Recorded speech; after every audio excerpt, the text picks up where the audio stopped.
बहुत साल पहले अंग देश में एक राजा राज करते थे। उस राजा के पास एक बेहद खूबसूरत तालाब था जिसमें कई सारी मछलियां हुआ करती थी। उन मछलियों की देखभाल के लिए राजा ने एक मछुआरे को काम पर रखा था। उस मछुआरे का स्वभाव बहुत अच्छा था। वह राजा की सभी आज्ञा का पालन करता था। राजा को जब भी मछली खाने का मन करता था वह उसी मछुआरे को कहकर अपनी पसंद की मछली मंगवाते थे। मछुआरा हर बार उनके लिए बेहद स्वादिष्ट मछली लेकर आता था।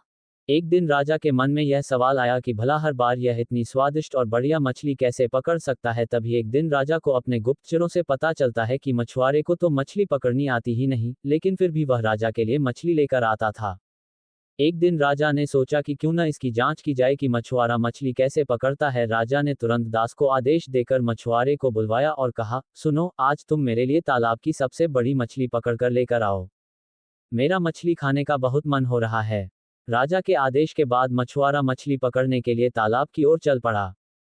राजा भी दबे पांव उसके पीछे पीछे चल पड़े। तालाब के पास पहुंचते ही मछुआरे ने एक मंत्र पढ़ा और तालाब की सबसे बड़ी मछली उसके पैरों के पास आकर गिर पड़ी। फिर मछुआरे ने तालाब को झुककर प्रणाम किया और वहां से महल की ओर निकल पड़ा। राजा पीछे से सब कुछ छिपकर देख रहे थे। यह नजारा देख उन्हें बहुत आश्चर्य हुआ। फिर वह भी अपने महल की ओर चले गए। एक दिन मौका देखकर राजा ने मछुआरे से उसके मछली पकड़ने की विधि के बारे में पूछा। राजा ने कहा, तुम ऐसा कौन सा मंत्र जानते हो जिसके बोलते ही मछली खुद ब खुद तुम्हारे पास आ जाती है? कृपा करके मुझे भी वह मंत्र सिखा दो। राजा की बात सुनकर मछुआरा अचरज में पड़ गया। उसने कहा, क्षमा कीजिए महाराज, मैं इस मंत्र का उच्चारण आपको नहीं सिखा सकता हूँ। राजा शांत नहीं बैठे। वह मछुआरे से बार बार मंत्र सीखने की जिद करने लगे। अंत में मछुआरा मजबूर हो गया और उसने राजा को वह मंत्र सिखा दिया। मंत्र सीखने के बाद एक दिन राजा तालाब के किनारे अकेले गए और उस मंत्र का उच्चारण किया।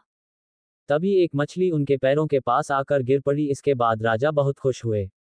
उनकी खुशी का कोई ठिकाना नहीं था। वह सबको ये बात बताना चाहते थे। एक दिन मौका देखकर उन्होंने अपने दरबार में सभी लोगों को इस मंत्र के बारे में बता दिया।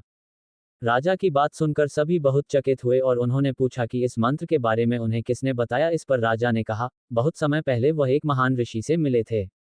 उन्होंने ही इस मंत्र के बारे में उन्हें ये जानकारी दी थी। राजा की बात सुनकर सभी मंत्री भी इस बात की सच्चाई जानने के लिए तालाब के किनारे पहुंचे और मंत्र का उच्चारण करने लगे। मंत्रियों के द्वारा कई बार मंत्र बोले जाने पर भी एक भी मछली तालाब से नहीं निकली। इस वजह से राजा को सभी मंत्रियों के सामने काफी शर्मिंदा होना पड़ा। इसके बाद वह उस मछुआरे पर गुस्सा होने लगे और उसे सजा सुनाने का आदेश दिया। तभी तालाब से अचानक एक आवाज आई, सुनो राजन, तालाब से एक भी मछली नहीं निकली। इसमें मछुआरे का कोई दोष नहीं है, बल्कि इसमें गलती तुम्हारी है। तुमने अपने गुरु को गुरु नहीं माना जिसने तुम्हें यह मंत्र सिखाया, इसलिए मछली तालाब से नहीं निकली।